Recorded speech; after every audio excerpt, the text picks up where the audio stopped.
hermanos, pues aunque entonamos dos himnos que pudiéramos decir son de corte evangelístico, ¿verdad? Hay poder, sin igual poder en la sangre que Él vertió, y usamos esos himnos pues para un mensaje o una campaña netamente evangelística. Sin embargo, este tema no es tanto de corte evangelístico, aunque todo mensaje de la palabra lleva el mensaje del Evangelio para los que no lo conocen o no lo han aceptado. Sin embargo, como el Evangelio no solamente es para ellos, sino que es para nosotros también, entonces esa es la intención de la reflexión de la palabra en esta mañana. El Evangelio es para nosotros, para nuestra vida. Y en este pasaje que acabamos de leer de Juan 18, un pasaje muy conocido, creo yo, estoy seguro de ello, muy leído y muy explicado también, ¿verdad? Podemos ver que cuando van a arrestar al Señor Jesucristo, cuando finalmente ya llega el tiempo, la hora en que Él debe de ser aprehendido, el Señor Jesucristo se encontraba, como leímos, en el huerto de Getsemaní, junto con todos sus discípulos, menos uno, el traidor Judas, que ya no estaba con ellos. Pero ese Judas sabía dónde encontrarlo. Judas sabía que Jesús estaba ahí en el monte de Getsemaní, y entonces se dirige hacia allá para aprender al Señor Jesucristo, pero no va solo. Vemos en el pasaje que toma una compañía de soldados y de alguaciles, y no cualquiera, sino de los principales sacerdotes y de los fariseos. Y todos ellos iban con linternas, iban con antorchas, iban con armas para ir a arrestar al Señor Jesucristo. Imagínense una multitud de soldados, un montón de alguaciles, de policías.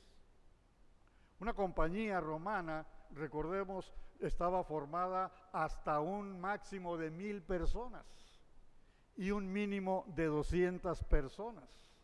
A veces eran 500, 600, 400. En ese tiempo, la semana de la Pascua, había muchísima gente que venía de muchos lugares para celebrar la Pascua. Muchos judíos, hasta griegos y de todas partes. Por eso es que había muchos soldados para poder mantener el orden y la paz entre toda la multitud, cientos de miles que estaban allí en esta ciudad celebrando la Pascua. Por eso es que Judas puede tomar una compañía de soldados, y pudiéramos decir que fuera una compañía formada por 200 hombres, que era lo mínimo que se acostumbraba. Agarró a esos soldados de vigilar la ciudad y se llevó también a muchos alguaciles de los fariseos, de los sacerdotes que tenían a su cargo para su cuidado, etcétera, sus guardias personales. Y pudiéramos decir que fueran unos 300 hombres, vamos a decir, para ir a arrestar a Jesús, para ir a arrestar a un hombre. ¿Y por qué tomaría tanta gente Judas? Bueno, se puede decir porque tenían la misión de aprenderlo sí o sí.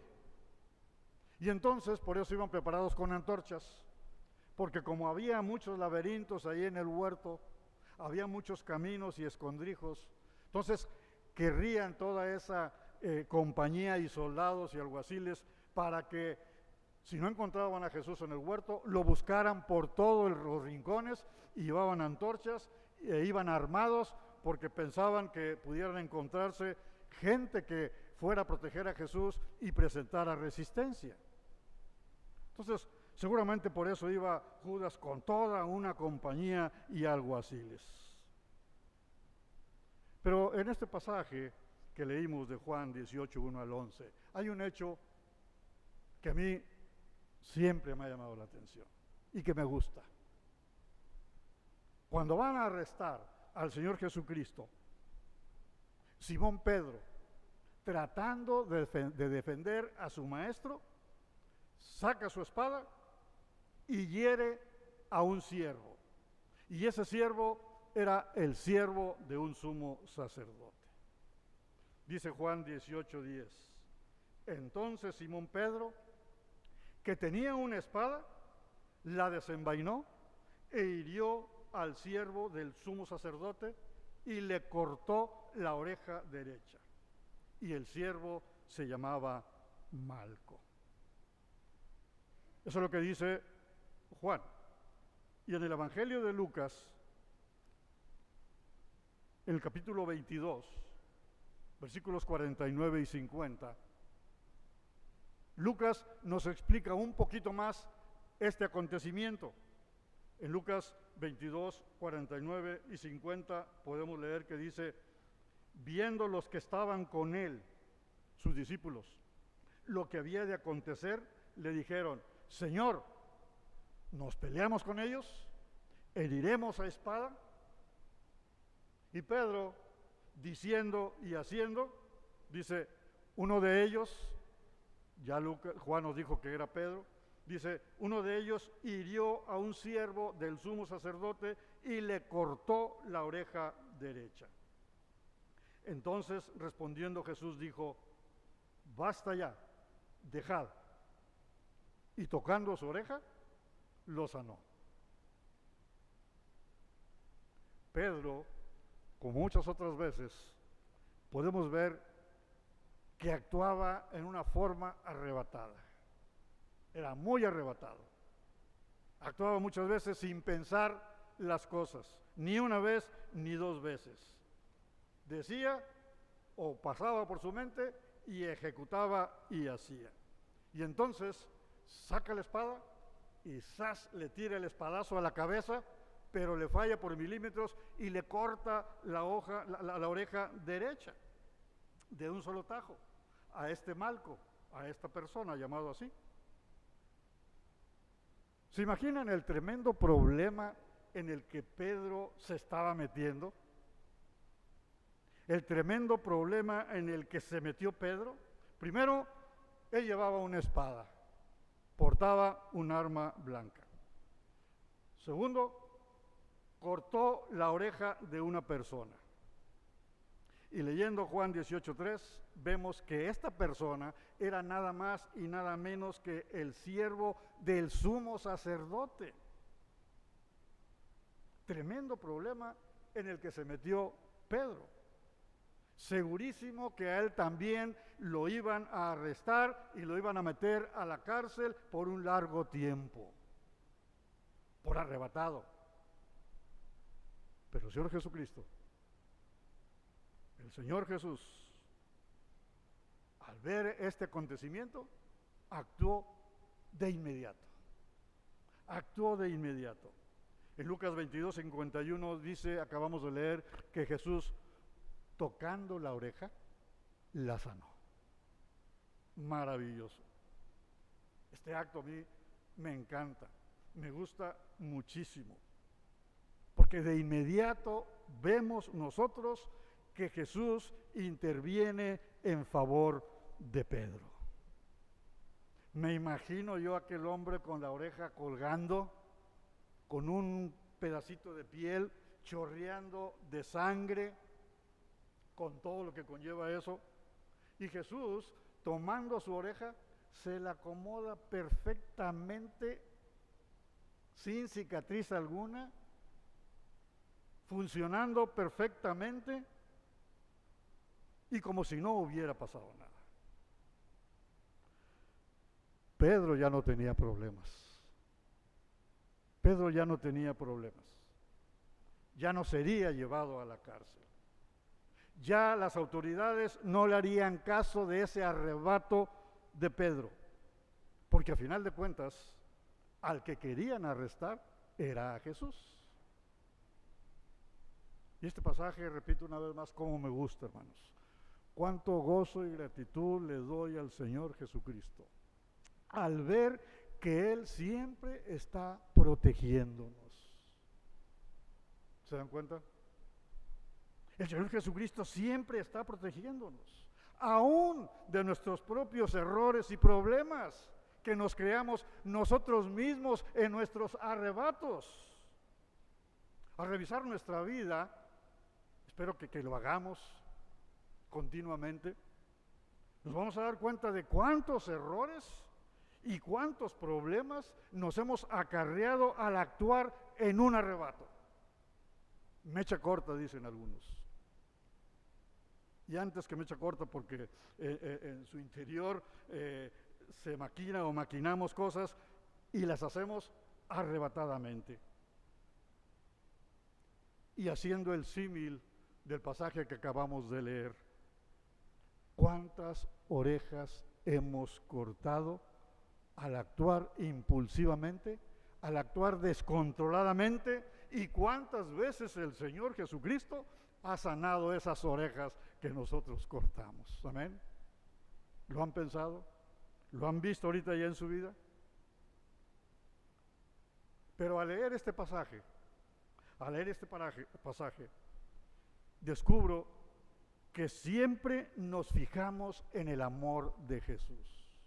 Siempre nos fijamos en el amor de Jesús, en lo que hace Jesús por nosotros, en el cuidado que Jesús tiene de nosotros, el cual nos cuida muchas veces, como dijimos, hasta de nuestros propios arrebatos. Me gusta porque aquí veo la bendición de tener a Cristo. Si alguien no tiene a Cristo, no tiene esa bendición, pero es el momento para que lo pueda invitar a su corazón y tenerlo.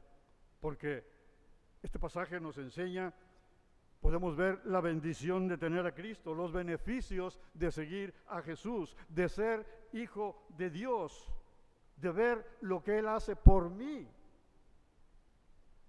Pero recientemente, unos días atrás, al estudiar nuevamente otro tema de este mismo pasaje, me doy cuenta de una cosa, que primero tenemos que ver a Dios, primero tenemos que ver a Jesucristo.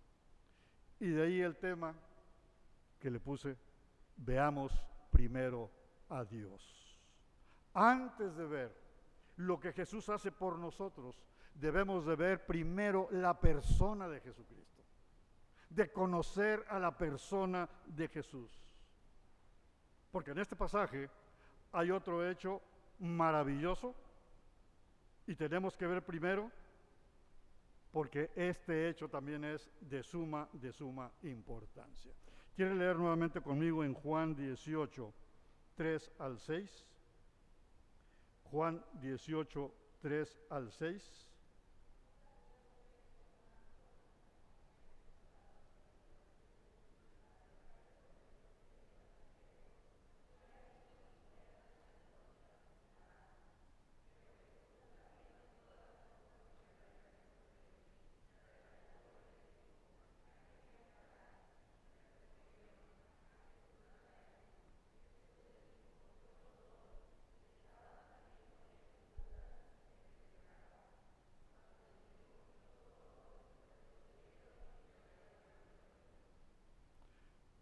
No voy a repasar nuevamente estos versículos que leímos, ya los leímos detenidamente.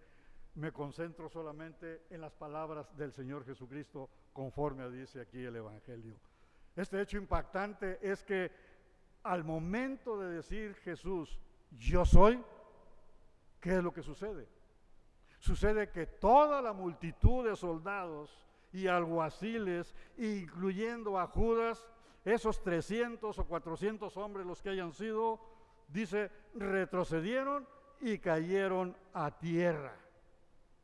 Los 300 hombres o más que fueran, increíblemente todos estos hombres retrocedieron al oír la voz de Jesús, yo soy, y cayeron a tierra al escuchar esta palabra. Y uno se pregunta, ¿por qué cayeron a tierra? ¿Por qué cayeron a tierra?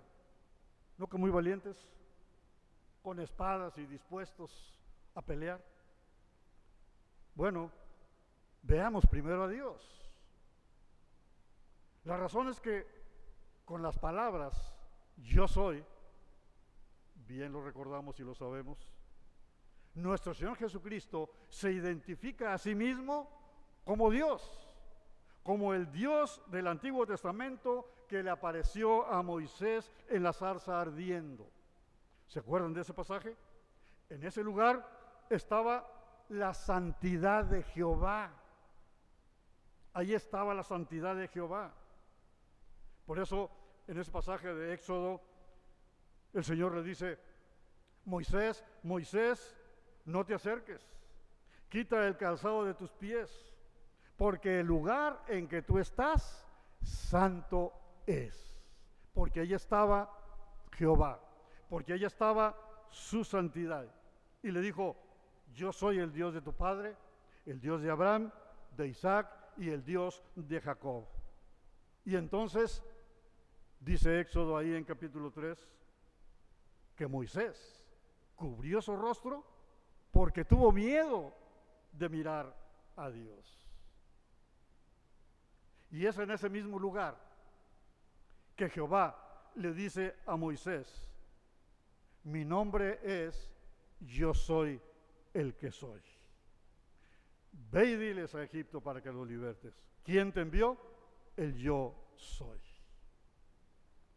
Y el profeta Isaías, muchos años después, confirma que Jehová es santo, confirma la santidad de Dios. En Isaías 57:15 dice: así dice el alto y sublime, el que habita en la eternidad y cuyo nombre es el Santo. Yo habito en la altura y la santidad. Por eso Jehová es el Santo de Israel. La santidad de Dios, como hemos visto muy brevemente en este hecho de Moisés. La santidad de Dios, la cual impide a todo hombre, porque Moisés se cubrió los ojos para no ver la gloria de Dios. La santidad de Dios, la cual impide a todo hombre poder estar en la presencia de Él, sencillamente porque todo hombre es pecador. Porque todo hombre es pecador. Por esa razón, estando frente a la zarza ardiente, Moisés tuvo miedo de mirar a Dios. Y siguiendo la vida de Moisés, un poco más adelante, andando con Jehová, le dice un día Moisés a Jehová: te ruego que me muestres tu gloria. Y Jehová le respondió: no podrás ver mi rostro, porque no me verá hombre y vivirá. Esto está en Éxodo 33. La gloria de Jehová, el yo soy, es su santidad. Y nadie puede estar delante de la santidad de Dios. Esto es lo que dice también el escritor de Hebreos, lo recordarán. En Hebreos 12:14 dice: sin santidad nadie verá al Señor. Así que, ¿por qué cayeron todos estos soldados y alguaciles? ¿Por qué cayeron a tierra? Porque al decir Jesús, yo soy, Él está mostrando un destello de su santidad. Por esa razón, todos los soldados, los alguaciles, Judas mismo, retrocedieron y cayeron a tierra. En ese momento, la maldad de esos hombres se vio confrontada por la santidad de Cristo y fueron derrotados, fueron aplastados. Entonces, necesitamos ver a Jesús en su santidad. Antes de ver la bendición de Jesús sobre nosotros, necesitamos ver a Jesús primero. Necesitamos ver la santidad de Jesús para reverenciarlo. Dice Apocalipsis 15:4: ¿quién no te temerá, oh Señor, y glorificará tu nombre? Pues solo tú eres santo. Necesitamos conocer la santidad de Jesús para reverenciarlo. Necesitamos nosotros ver a Jesús en su santidad, porque luego creemos que es nuestro igual en todo. Creemos que Jesús es nuestro igual en todo. Lo vemos solamente como un hombre un hombre que dio su vida por nosotros. Y sí, conforme a la palabra, Él dijo que es nuestro amigo. Sí, somos herederos y coherederos con Él de las cosas celestiales, pero no somos iguales. No somos iguales que Él. Él es santo, Él es perfecto, Él es sin mancha y Él es sin pecado. Necesitamos ver a Jesús en su santidad como el apóstol Pablo lo vio. Pablo cayó a tierra cuando Jesús se le apareció en el camino. ¿Y por qué cayó Pablo a tierra? Porque la santidad de Jesucristo es impactante.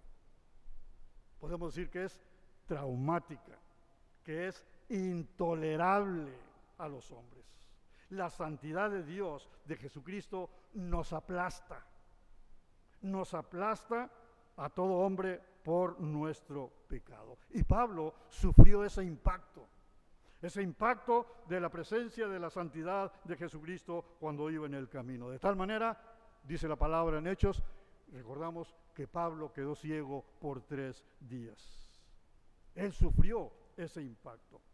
Pero Pablo lo entendió al instante, porque dice la palabra que cuando cayó a tierra le dijo: ¿quién eres, Señor? Pablo iba persiguiendo a los cristianos, no quería que conocieran a Jesús y que lo adoraran. Sin embargo, pregunta de inmediato: ¿quién eres, Señor? ¿Y qué le contesta Jesucristo? Yo soy. Dice Jesús: yo soy Jesús. Y enseguida dice que Pablo, así como Moisés, tembloroso y temeroso, dijo: Señor, ¿qué quieres que yo haga? Definitivamente, hermanos, no somos iguales a Jesús. Definitivamente Él es nuestro amigo, nuestro confidente, pero no es como nosotros. Y muchas veces creemos que Jesucristo es el Salvador, pero no vemos su santidad, no vemos quién es la persona de Jesús. Al final de cuentas y esencialmente no somos iguales a Jesús. Una vez más, Él es santo y esa santidad debemos de verla primero para reverenciarlo. Y una vez más, en la vida de Pablo vemos que él lo entendió perfectamente a lo largo de su vida. Voy a recordar solamente lo que dice Pablo. Bueno, vamos a leerlo. Filipenses 3, versículos 9 y 10. Porque aquí vemos cómo Pablo, así de una manera muy corta y muy directa, cómo Pablo entendió este acontecimiento en su vida de ver la santidad de Jesús ahí delante de él. Dice Pablo en Filipenses 3, 9 y 10. Dice: y ser hallado en él, no teniendo mi propia justicia, que es por la ley, sino la que es por la fe de Cristo. La justicia que es de Dios por la fe. Versículo 10, a fin de conocerle y el poder de su resurrección y la participación de sus padecimientos, llegando a ser semejante a él en su muerte. Pablo lo entendió y lo vivió a lo largo de su vida. En estas palabras está diciendo Pablo: yo quiero ser hallado en Cristo. Es decir, quiero que en mí vean a Jesucristo. Quiero que en mí vean que soy salvo por la obra de Cristo y no por mis obras. Quiero ser hallado en Cristo, dice Pablo. Quería conocer a Jesucristo. Quería ser como Él. Quería que las personas vieran a Cristo en Él. Por eso dijo en versículos anteriores: todo lo que yo era antes, todos mis logros personales, toda mi fama, mi superioridad ante los demás, todo lo que yo anhelaba por mis propias fuerzas, dice Pablo, todas esas cosas las estimo como pérdida, por la excelencia del conocimiento de Cristo Jesús, mi Señor. Todas esas cosas de antes, dice Pablo, las tengo por basura. ¿Se imaginan? La convicción de Pablo. Todo eso lo tengo por basura. ¿Y qué es la basura? ¿Qué es la basura? Pues es lo que ya no sirve para nada. Es lo que tiramos, es lo que huele mal, lo que está echado a perder. Pasan los camiones que recolectan la basura y dejan tirado ahí todo el líquido lixiviado en la calle y llega el olor, ¿verdad? Dice Pablo, todo eso lo tengo así, por feo, por maloliente, por basura. Necesitamos ver la santidad de Jesús y anhelar ser como Él. Que los demás vean en nosotros ese brillo de santidad de Jesús en nuestros actos, en lo que hacemos diario, en nuestra forma de hablar, en nuestra forma de conducirnos unos con otros. En nuestras vidas necesitamos primero ver la santidad de Jesús, porque de otra manera, aún nuestra vida cristiana sigue siendo una vida terrenal.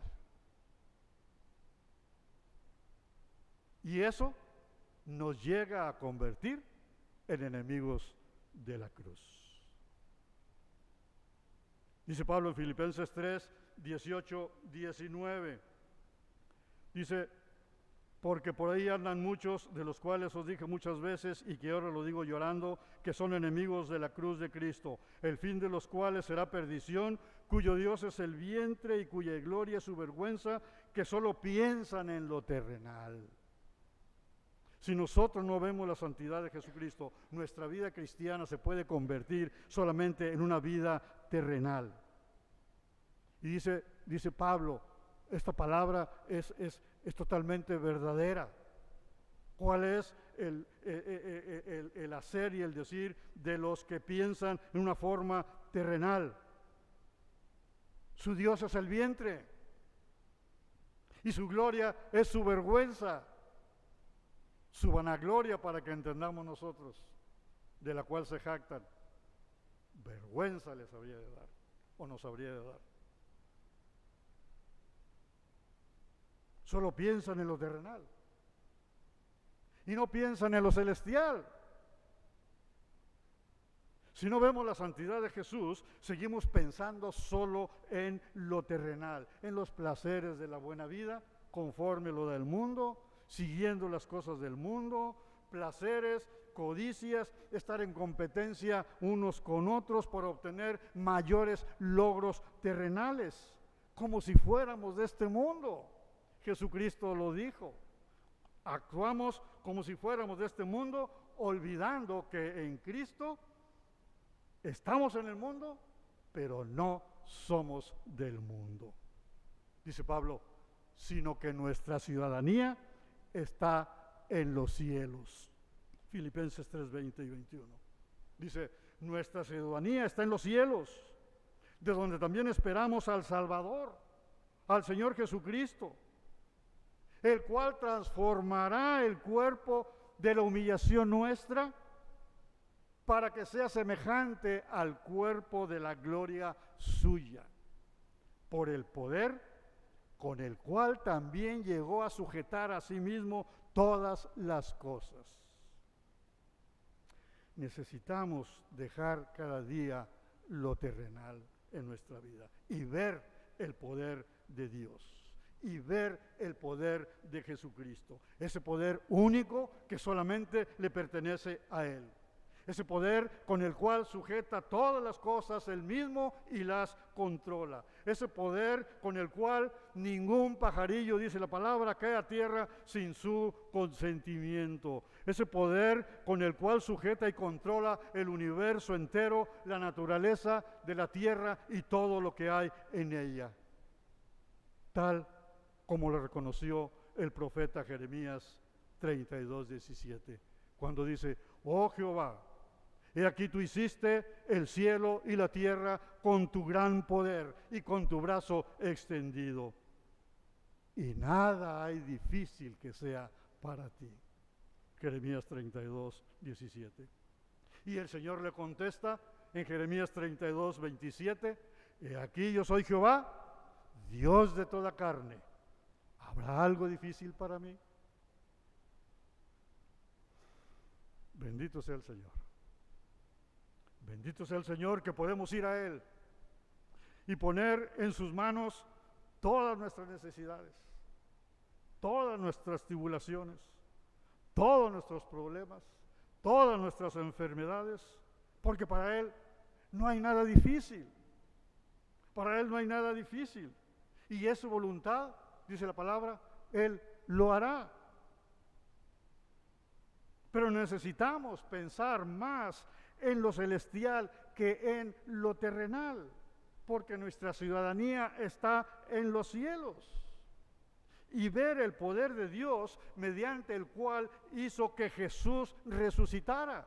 Y mediante ese mismo poder, dice, Él lo usará para transformar nuestro cuerpo que ahora avergüenza y lo va a llenar de gloria y lo va a hacer semejante al cuerpo de Cristo y finalmente viviremos eternamente en su reino celestial, alabándole y gozando de su presencia por siempre. Amén. Pensar en lo celestial, no en lo terrenal. Necesitamos ver primero el poder de Cristo en la cruz. Ese poder de su sangre derramada en la cruz que limpia el pecado de todos los que se acercan a Él en arrepentimiento, fe. Porque así dice la palabra. Así dice 1 Juan 1:7. Lo sabemos de memoria. La sangre de Jesucristo nos limpia de todo pecado. Ese poder que con solo una gota de su sangre bastaría para limpiarnos. Sin embargo, Él prefirió derramarla en la cruz, porque la sangre de Cristo tiene ese poder. Y con una gota hubiera bastado para limpiarnos a todos, pero Él prefirió entregarse y morir derramando su sangre a chorros en la cruz del Calvario. Dice su palabra que si confesamos nuestros pecados, ¿qué dice? Si confesamos nuestros pecados, Él es fiel y justo para perdonar nuestros pecados y limpiarnos de toda maldad. Como cantamos hace un rato en estos himnos o en el último himno. Solo el poder de Dios puede cambiar tu ser. Así cantamos, ¿verdad? Solo el poder de Dios puede cambiar tu ser. Y podríamos decir la siguiente oración: la prueba yo te doy, Él me ha cambiado a mí. Puedes cantar con tu vida eso que cantas al principio, que el poder de Dios puede cambiar tu ser, y puedes decir con tu vida: yo soy la prueba, Él me ha cambiado a mí.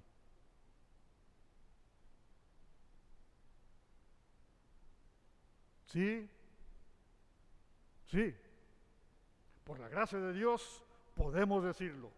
Si ya Cristo mora en nuestro corazón y es nuestro único y suficiente Salvador, sí podemos decirlo. La prueba yo te doy, Él me ha cambiado a mí. Porque antes enemigo era de Jesús, enemigo era de Dios, pero por su sangre derramada y por su gracia, ahora soy salvo. Él me cambió. Cambió mi mente, cambió mi modo de pensar acerca de la palabra, acerca de Dios. Su Espíritu Santo cambió mi corazón y ahora creo en Él y lo acepté por fe y tengo la salvación que solamente Él puede dar. Podemos decirlo, Él nos cambió. Yo soy la prueba, creo en Jesucristo ahora. ¿Tú crees? No, no creo, dirá otro.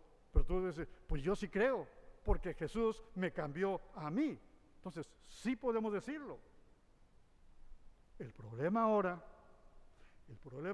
es cuánto pensamos en nuestro cambio día a día.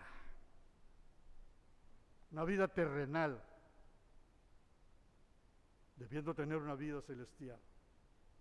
El problema entonces es cuánto pensamos en nuestro cambio día a día. ¿Piensas realmente en que estás madurando espiritualmente? ¿Dedicas tiempo a analizar tu vida conforme a la palabra, no conforme a lo que tú crees que es bueno y es malo? Porque haces muchas cosas que dices, no, esto no es malo. Yo no estoy haciendo nada malo. Yo no he cometido pecado. Te analizas y ves tu vida realmente conforme a la palabra del Señor. Piensas cuánto estás madurando día tras día espiritualmente. Muchos siguen pensando o seguimos teniendo muchas veces pensamientos solamente terrenales. No pensamos en las cosas celestiales. Así que, hermanos, sí, podemos confiar en Él, porque no hay nada difícil para Dios. Pero cuando Cristo no es visto en toda su santidad, la tendencia es acudir a Él solo para nuestra conveniencia personal y terrenal. Sí, el Señor nos saca de muchos problemas. Así como ayudó a Pedro cuando le cortó la oreja a aquel hombre, así Jesucristo nos ayuda y nos saca de muchos problemas. Pero necesitamos ver primero el poder de Dios y su santidad para ubicarnos en dónde estamos nosotros. Para ubicarnos en dónde estamos nosotros. Aquella multitud de soldados y alguaciles retrocedieron y cayeron a tierra ante la santidad de Jesús. Cayeron a tierra porque a Cristo además se le dio un nombre que es sobre todo nombre y sobre el cual toda rodilla se dobla delante de Él. Como creyentes y seguidores en Jesucristo, solamente por su gracia, no podemos olvidar que aunque Jesús se encarnó y murió en una cruz de una forma humillante, Él es el soberano Señor del universo. Necesitamos ubicarnos donde estamos nosotros y doblar nuestra rodilla delante de Él y esforzarnos y seguir nuestra carrera para ser santos como Él es santo. Amén. Que el Señor nos bendiga, hermanos.